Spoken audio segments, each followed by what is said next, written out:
All right, well, welcome to BSing with Sean K. I'm your host, Sean Kneese. Today, my guest is Laura Daligan. She is an expert on Wicca. She is also a psychic and tarot card reader, and she's also an artist. And she's here today to tell us about herself and the work she does. So thanks for coming on. Hi there. No, thanks for having me. Yeah, no problem. And so what can you tell us about yourself and the kind of work you do? Well, I am very lucky that I am able to live my spirituality, my creativity, and my career all as one. So I'm an artist who paints very spiritual and shamanic images. I paint drums and goddesses and gods and stuff. I tarot read, and I work on it's an interactive television program here in England called Psychic Today. And I've had my own YouTube channel for a good few years, which got quite a lot of subscribers. And I talk about Wicca, paganism, shamanism, all these kind of things. I make little programs, and that's just been really, I'm really blessed. I live in Glastonbury in the UK, which is pretty much the spiritual centre of England. And that's in a very small nutshell what I do. And how did you get started with all this? Well, I've always liked my art, and I've always been, I've always drawn since I was a little kid. And I've had an interest in tarot cards from when I was quite little, but it wasn't until I was in London and I had one of those chance meetings with somebody that I started learning the tarot. And then this lady threw me in the deep end, got me to do readings in front of thousands of people and put me on the TV show and basically pushed me into doing it. And I felt very much the tarot side of things. It was nothing I'd actually planned to do. I got very much like, you're doing this now, okay? And I was like, all right. And it's just gone from there. With the paganism and the Wicca, I've always lived, I had a love for the countryside and the west country of England and stone circles and forests. So as late teens and 20s, got more interested in magic and paganism, and I joined a coven back in London, and I've kind of gone my own way a little bit, mixing lots of different sorts of spirituality together. But again, it's something that really, when I first discovered Wicca, it did feel like rediscovering something that I'd known a long, long time ago. It felt very real and like I was remembering it rather than learning it. And what can you say about what the belief system of Wicca? Yeah, I mean, it is quite, I guess nowadays quite more broad. There's lots of different aspects of Wicca, but in a nutshell, there's the masculine and the feminine divine, the goddess and the god. And I think particularly because Wicca's come about over this past century and past few decades when it's more of a patriarchal society, the goddess has taken more of an important role for a long time because to readdress the balance. But really is about addressing the balance between the divine masculine and the divine feminine. So you've got the goddess who comes in many, many forms. Wicca covers so many different pantheons, Egyptian goddesses and gods, Greek, Celtic, I'm sure South American, all these kind of things. People work with all these different goddesses and gods in Wicca. Some have specific gods they work with. And they work with different aspects of that. The maiden, the mother, and the crone are three very basic aspects, which is obviously, youth, beauty, life, motherhood, and then death and rebirth. So these are different aspects of the goddess that people work with. We celebrate the 8 festivals of the year. So that's based upon old farming festivals, different cats. So we have Midsummer at the weekend. That was the last festival we celebrated. And also a lot of Wiccans celebrate the full moon and the new moon and the moon cycles as well. And so do you often reach out to these deities for guidance, or? Yeah, I think so. Yeah. I'm a bit more fluid now. I used to be in ritual. You go into ritual and you'd call upon these deities and you'd invoke them into your circle. And often we'd see what they had to say to us, or we would work with them in some way and see what's, as I ask them for guidance.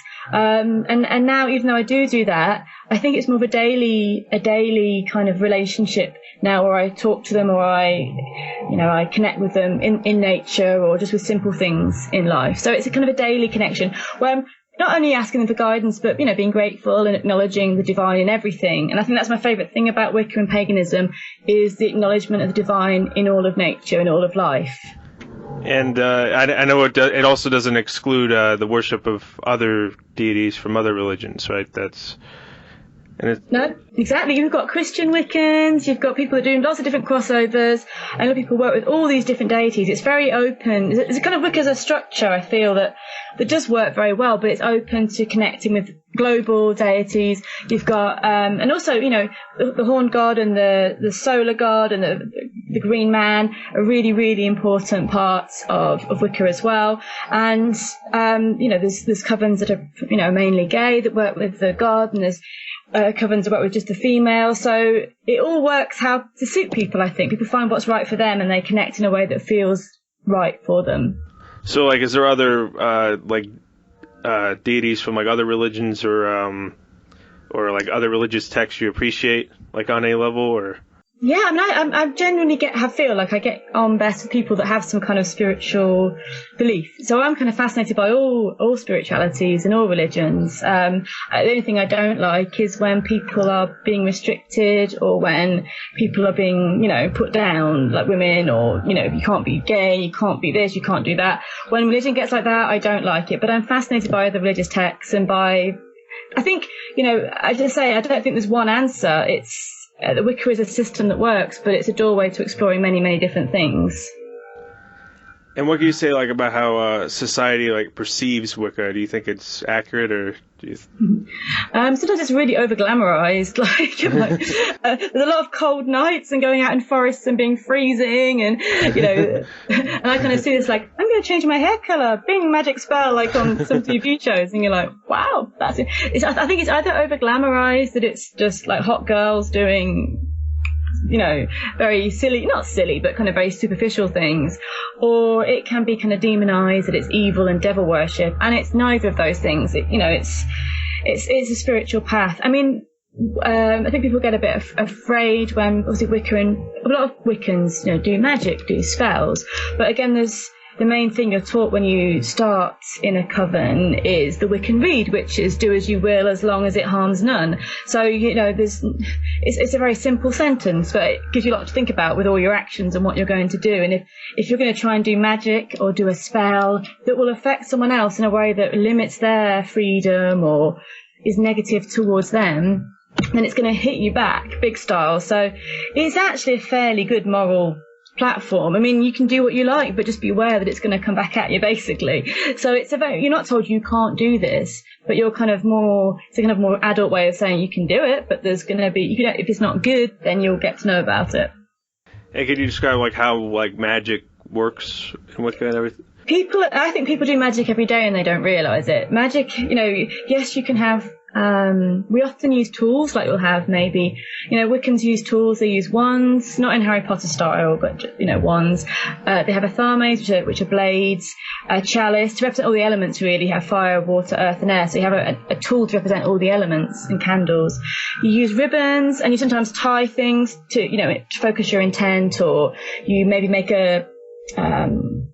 I'm not sure what you could do. You could make it a spray, aromatherapy spray, which will be focused on your intent. You can do so many different things. But the key about magic is it's your focused intent to create a change. And, people do it every day without even realizing, when they're saying, oh gosh, and getting really angry about things, or focusing their energy in one direction.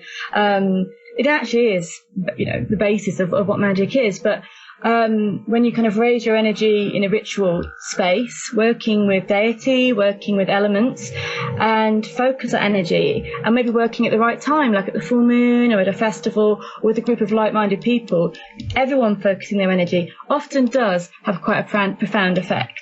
It's not something to be taken lightly or to do silly things with, but, if it's for healing people, or if it's for manifesting the right job, if you're feeling, or to move house, these are often the things as a coven in the past that I've worked with people to achieve.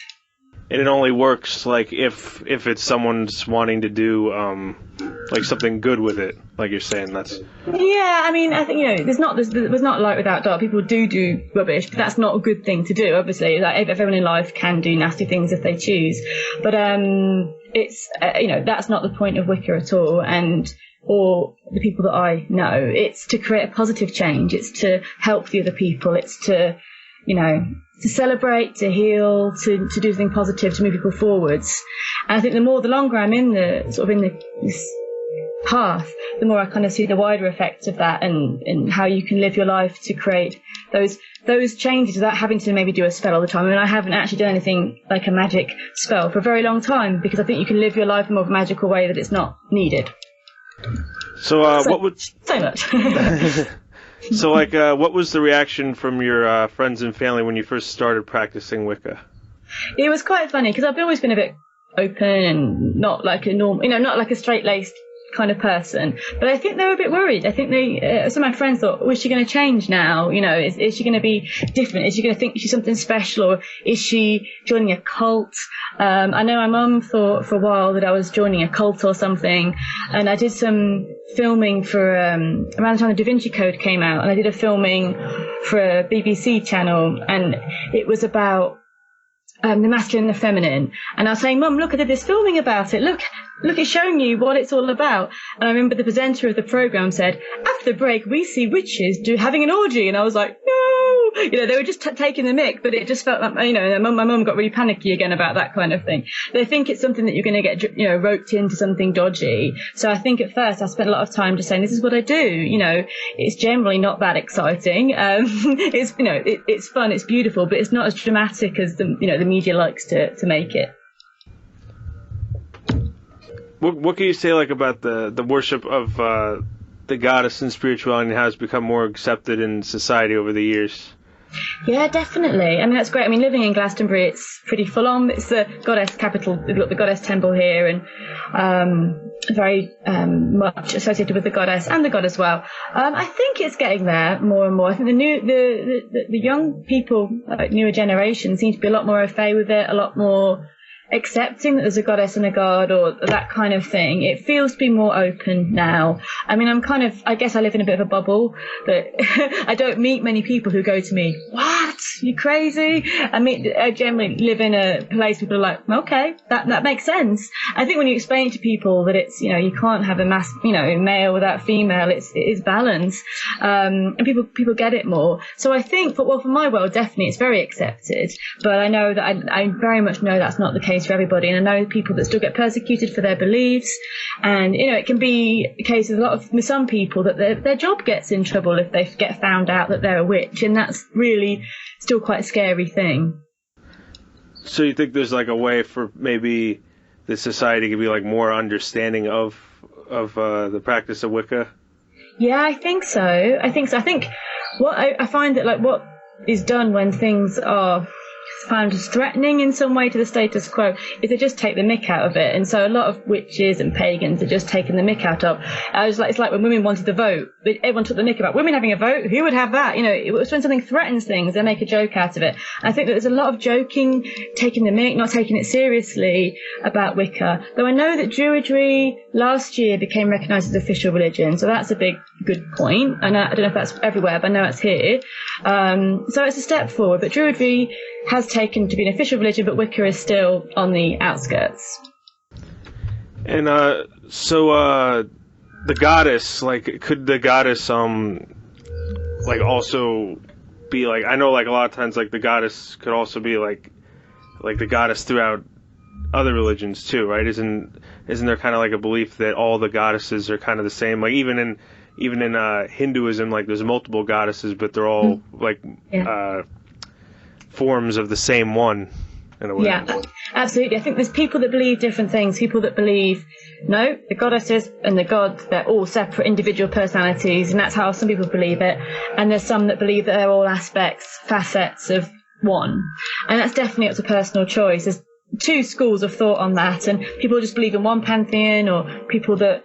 And it is interesting that I think when you connect and you connect with different goddesses, they can be very different and very unique. But again, it is my belief that they're all very strong energies, but they do go back to the greater, one. And it's where people around here, around Glastonbury and pagans, do connect with Mary Magdalene, who's a very Christian figure, but she's an aspect of the goddess to them as well.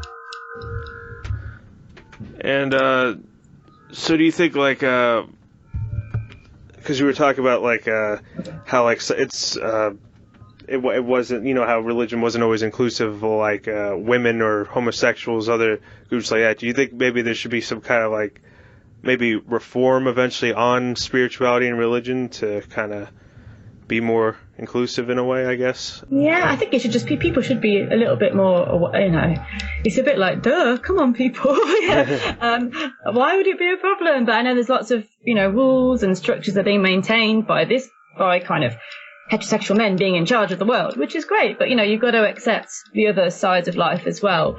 I think it's happening. I do feel it's happening. I think it does feel slow, but I do feel it is happening that, more people are being welcomed, or not as chastised as they were a long while ago. Not even a long while ago, maybe 5, 10, 15 years ago. So it feels like it's opening up, but it does feel a little bit slow. And what can you say about the meditations you've done in some of your videos, and how did you get started with it? Yeah, well, it's funny with meditation, because if you tell me just to think about nothing and just to meditate on my breath, I'll probably find that quite hard. But I'm a very visual person. I'm an artist. My imagination goes off all over the shop. So when I often use drums to still the mind, to shift the pattern of your brain so that you're not in I can't meditate, I want my dinner, what's happening outside mode, which we often do when we go into meditation. We start thinking about cheese on toast, or I don't know, what's on telly. But I find the drum is a really great and ancient tool in shifting your brain into a different space.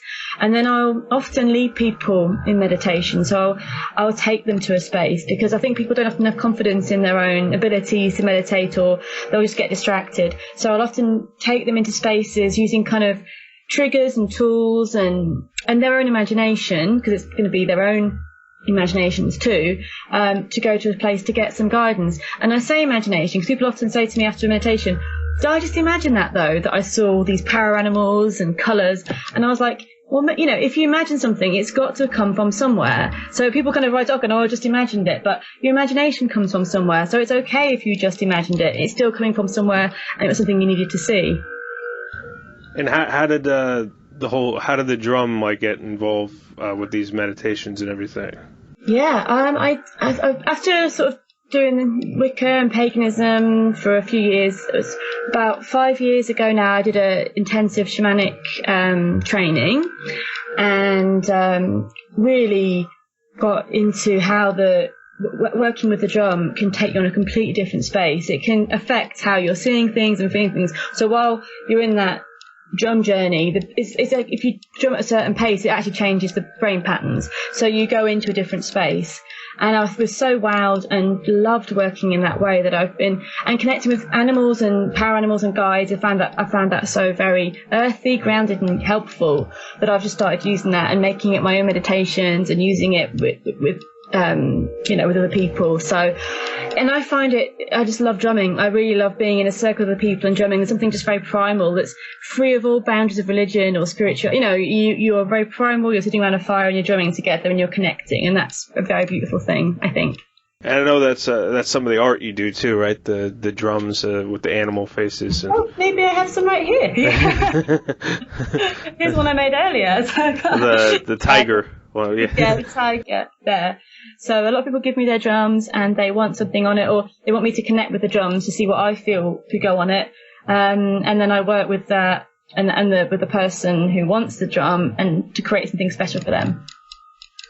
And what can you say? I know you've done some meditations, for the dolphins in where was it? I think it was. It was in Taiji in Japan, when there's the annual 6-month-long dolphin slaughter. Yes. So what can you say about those? I guess those animal healing meditations and how they work. I think it was a friend of mine, Ephebia, who does animal communication, and she's a very good animal communicator. It's amazing. I've experienced what she does, and it was her idea to start this up to see, as an experiment, a total experiment, can you connect to these creatures and tell them what's going on and change something? Who knows? Who knows if it works? We don't know, but I think there's a lot of people all over the globe connecting and trying to visualize and trying to meditate and trying to make a difference.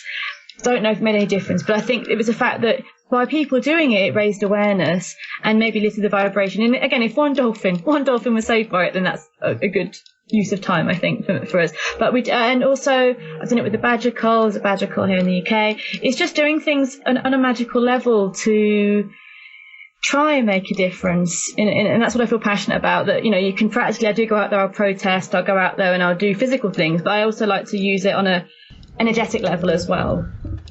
So, like, what are some of the problems facing animals that are unique to the United Kingdom, and what do you think some of the solutions are?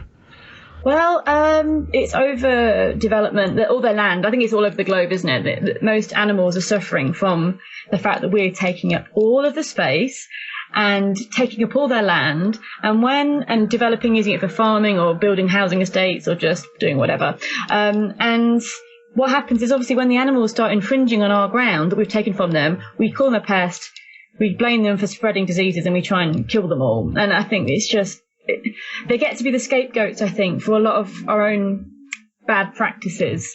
So, and also fracking is obviously a huge one. It affects everybody, and being such a small island, it's very concerning that they're going to start fracking here. So basically, it's greed and corruption that is affecting the native animals of this country, and I find that very, very upsetting, and I know a lot of other people do as well. So people need to see things differently. They can't see that if, you know, everything's a pest if it's getting in the way of their businesses, and this is not how the world can continue. So that's the main issue, I think. So, like, what would be a good way for animals and humans to live more harmoniously together? Do you ever think we'll reach this state, or? Well, it's either, you know, we either have to work it out, or I think disaster is going to, you know, it's one way we work it out. And I'm a very optimistic person, and I have a lot of hope, stupid amounts of hope sometimes, that we can reach a phase, but it's going to have to be us aligning ourselves very much more with nature. And I know it's very hard because we've been living in a certain way, using all the resources, and we're very used to our way of living. But I think that there's been a very slow rate of people waking up to being more organic, more green, you know, more working with Mother Earth rather than against it. And it's a very slow wake up because the old machine of the way the world's going is still pounding on. So, you know, I do have hope for change, but I know that realistically it's not looking that great. And do you think, like, eventually not eating meat would be a part of it, or? Well, I'm vegetarian and borderline vegan, but, you know, there's a lot of vegans will say, you know, if you don't eat, you know, don't drink milk or don't eat burgers, then, you know, save the cows. But the thing is, the cows are bred at a ridiculous rate for milk and for, you know, and kept badly. And I don't think that actually might be the answer, but it's definitely not being so wasteful. You know, if you're going to eat meat, I think everyone that eats meat should know how to kill an animal themselves. And I think everyone that eats meat should be very aware of the physical process of that and respect it, because it's all very plastic wrapped and disposable.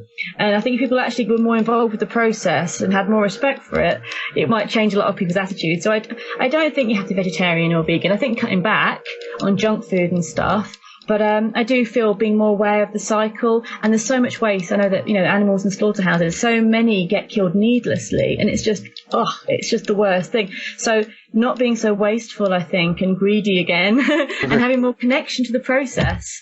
So I don't not eat meat. I don't think, you know, as a vegetarian for 20 odd years, I'm not saying don't eat meat if you want to eat it, but I am saying make sure it's well sourced, and maybe connect yourself with the process a little bit more.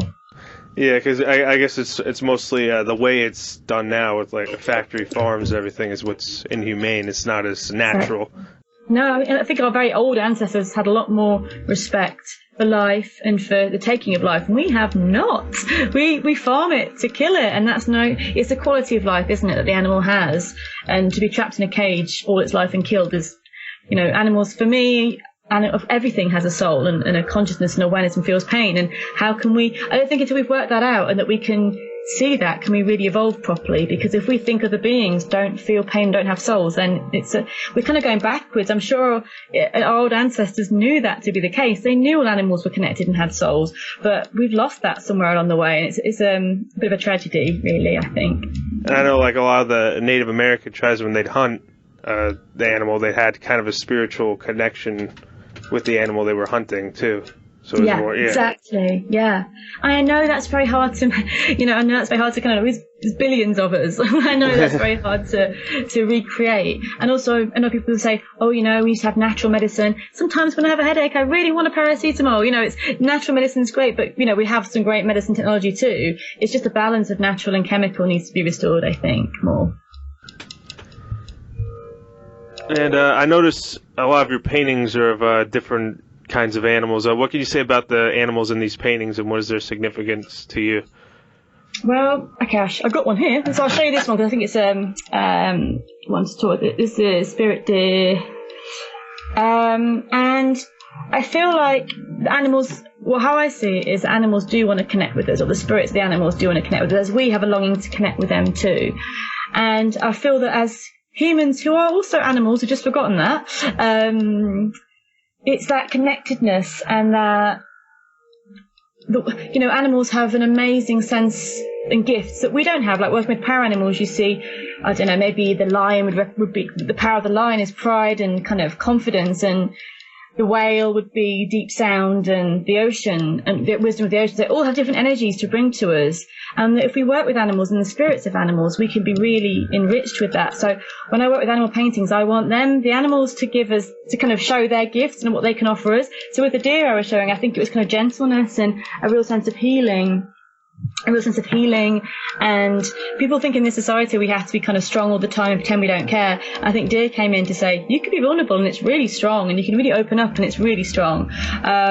So I think they have different messages for people, but also it helps people connect with the animals as well, I hope. So hopefully it's a two-way relationship, that when I paint, I want that relationship to be really opened up, that people can see how, some of the beauty in the animals, and then vice versa. And how was like the process of doing these paintings? Did you go out like into nature and then paint the animals you saw, or what happened? Unfortunately, I didn't see any jaguars or wolves around here. But I do some of them I do, and I do have been to wildlife parks and zoos. I know not everyone likes zoos and stuff, but where else am I going to see a snow leopard realistically? It's like, so I have been, and I've sketched them, and I've spent time watching them, and because I always think, books are really great, like about animals and animal wisdom. There's some great books out there, but there's nothing better than a connection you can make with an animal. So I do, and I live around here where you see lots of deer, owls, birds of prey, and badgers and foxes. But when it comes to animals like wolves and jaguars and lynxes, I'll probably watch lots of documentaries, meditate, and unfortunately go to zoos because I probably won't see them around Glastonbury. And what can you say about the other kinds of paintings you do? I know you've also done some of the Norse gods and goddesses. Yeah. Another one I've got is too. Good being prepared. So this goddess, I'm not even sure what pantheon this goddess comes from. I think it was just a mix of different things that came through. So what I often do is, again, through doing shamanic journeying, I will connect with different energies, different goddesses, and I often really want to draw them afterwards, and sometimes they really want to be drawn. So I do paint Celtic goddesses, Norse, and whatever else comes through. And again, it's like I want to share something with people that I've learned about the goddess, or an energy that I feel they represent, so that they can connect with them and work with them as well. I really feel not drawn, no pun intended, but drawn to paint them after I've seen them in a visualization or something. I really want to paint those images. And how did you become like interested in like paganism, or like the old Norse religion, I guess? I just feel like I don't know how. So I was brought up Christian, and that's cool. And I think I just went off, as most people do in their teens, just doing your own thing and not really caring about any of that stuff. But I think I got drawn back because I just siphoned through lots of things. I saw maybe lots of bands I was listening to seemed to be into some kind of, and I just into magic and sort of paganism, and I kind of looked at that and I thought, and then I just read book on Wicca when I was about 15, 16, and I knew it wasn't the right time, but it kind of spoke to me. I thought, this is great, because it felt empowering. I think a lot of religions do feel disempowering. I feel you don't get the sense of being on your own path, on your own journey, and I felt the Wicca felt very empowering. And I just came back to it later. Just, I think, it really spoke to me because I just love being out in nature. I love being out in the wild places, and that's how it really, really spoke to me. And I've always felt that kind of presence in the forest, or that there's, I believe in fairies, not in a cute way. I believe in fairies as in nature spirits and the spirits of the earth and everything. So I've always had that connection, and it's just all made sense in my early 20s to follow that path. And does spirituality come into play at all when you're working on a painting? Like, is it a spiritual experience? Yeah. Very much so. It is a really spiritual experience, actually. I think it is. It's a real connecting on some level to either a goddess, a deity, which is pretty awesome, or to an animal and this energy and the spirit of that animal. And it does feel very much a spiritual process. And painting the drums is an exceptionally spiritual process because you're painting on someone's spiritual tool. So it's a double whammy. And what can you say about the process of working on a painting, and how long does it usually take to finish like a piece? It does vary. Some of them take months because I'm never happy with them, and some of them take a day or two. And it just seems how easy it flows. Or what I always think that everything I paint teaches me something as well. So I've kind of gone a bit of a journey myself with it. And it depends if that lesson's easy to learn or not. So it could take months sometimes, or it can be literally a day or two. I get really into things so that when I start painting, I usually just get on with it until that process is done. So I'll focus on it for many, many hours until it's done. But it can really vary.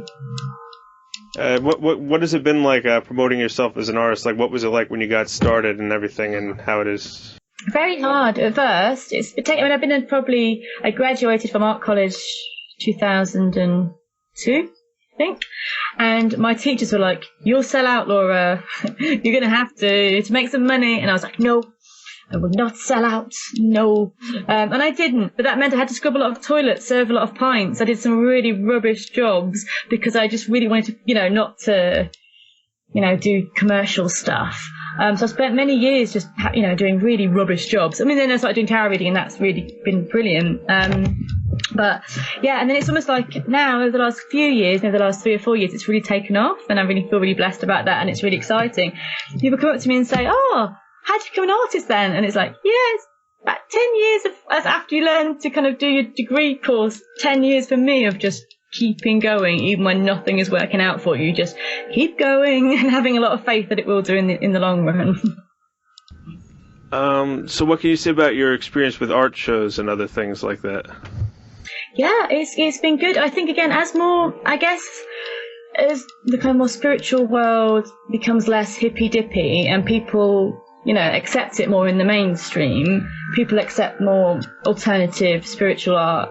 I think there's got so many trends in art that very minimalistic kind of, very fashionable, fashion-orientated art has been very popular.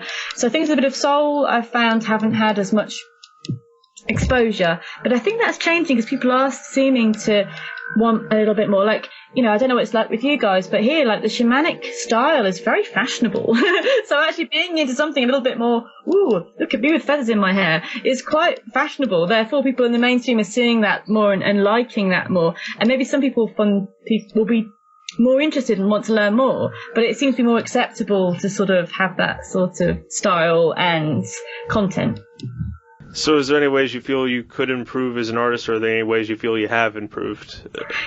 Good question. Absolutely. I think you can always improve, and hopefully I always will. And whether that be to push myself more into things I'm not as comfortable in, I think always to expand what you're doing and not just be sticking in one niche. Like, I really like painting animals. People like my animal paintings, and I could probably do that for the rest of my life. But, it would be more beneficial for me to expand out and push myself into more challenging areas. And yeah.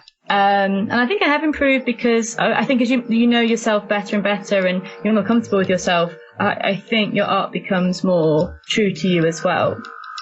I think with my case anyway. My angsty art was all right, don't get me wrong. When my teenage angsty art, that was fine. But I think it's more as I've become on my spiritual path, it's become more true, really. And is there any advice you'd give to like other artists out there? Or? Don't doubt yourself. Don't beat yourself up. Keep going. Keep practicing, and do what feels right for you. Don't, you'll experiment with lots of different things to find what feels right for you. So keep doing that. But you'll find your voice, and when you do, really just enjoy it and explore it, and don't let anyone tell you can't do it or that you have to sell out. So, what can you say about the work you do as a psychic and with tarot card reading, and how did you get started with that? Yeah, I think as well, like, that evolves too. I think tarot reading was always seen as kind of this end of the pier trick where you wear a scarf on your head and tell people they'd meet this tall, dark stranger or win the lottery or something. And it's, for me, it's, again, a lot more soulful. And with my readings, what I want to do is really help people find their own path. And I think it can be quite a healing thing having a reading, because it can, somebody else looking at your life who doesn't know you, it can peel away all the layers that we tell ourselves every day and actually get at the heart of what's going on. Is really beneficial.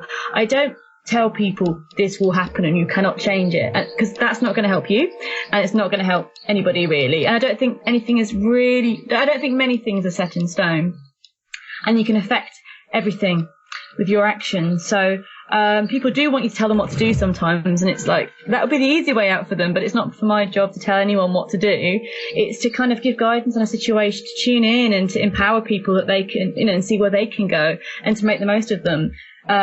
So that's how I do my readings. And of course it is predicting stuff too, and of course it is describing what's going on around people, but for me it's kind of a journey to find out who you are and what you're doing and what makes you happy and how to get there. So it's you kind of view it as like the Ghost of Christmas Future, like there's things that can happen, but they don't necessarily have to happen. Like, exactly, it's not set in stone. Exactly. And I think it's a very heavy thing to think like this is going to happen and you can't change that. I think it's it could be lovely, it could be very reassuring to know that you didn't have to get out of your living room. You're going to meet the man of your dreams and it'll be fine. That's very reassuring, but not very helpful for you evolving or being a decent functioning human being. So it's like, it can be bad as well when you think I'm never going to get out of this situation. So, some things are pretty full on. You can't escape certain things, but generally speaking, when people come for a reading, it's about navigating what's going on in the best way for them.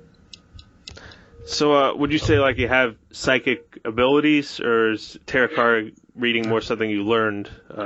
I feel everybody does. I think everyone has psychic abilities. Again, I think it's to different degrees. It's like, and also some people don't have very great ones, to be honest, but then again, I'm not a great mathematician, so we all have different skills. I think I have pretty good psychic skills, but that doesn't mean that I read people's minds or I'm constantly going, you're feeling this. But I'm a huge empath. I pick on people's feelings all the time, and I had to rein that in a little bit when I worked out what was going on. So I'm very much aware energetically of what's going on around. And when you tune into a reading, you're really tuning in. I read the cards, I learnt the cards, but it's not just that. It's you're tuning into a situation and using the psychic gift or whatever you want to call it to make the reading. Though I do think everyone has that ability. It's just like whether people are interested in, like a muscle, really working it out or not. And when did you first discover like that you had your own ability? I think people often say people get like signs, like they have dreams, like prophetic dreams, things that happen then come true. I did have a couple of those, not massive global things, pretty small, pretty unimportant really, but I had these dreams and then they happened and I was like, well, that's strange. And then a few other things as well. And as I said, I've always been very sensitive and aware, and so I probably just channeled that into a more useful way of working. I just had an interest in it, and I didn't think I'd be good at it. I was always at school, like getting my tarot cards out, predicting stuff, but I didn't know what I was doing then. It was just a game, really. But when I actually started to learn how to channel it and to use it in a good way, I found out I was quite good at it. And yeah, but it wasn't what I was expecting. So can you predict things like whenever you want to, or is it just kind of happen on its own? Like at certain times. Yeah. Happens always. I mean, people can say, can you look at this for me? What do you think will happen? And sometimes it can be very clear, this looks like it's going to happen, like pretty strongly. And sometimes it can be like, this looks a little bit blocked, or this looks like maybe, you have to be honest and say, this is looking quite 50-50 at the moment, but you can change the actions to make that happen. So some things, I feel like it's like a web, you can feel are very strong and are very likely to happen. And some things not so much. It's like they're not formed yet. So, out of all the different kinds of work you do, what would you say you're the most passionate about and why?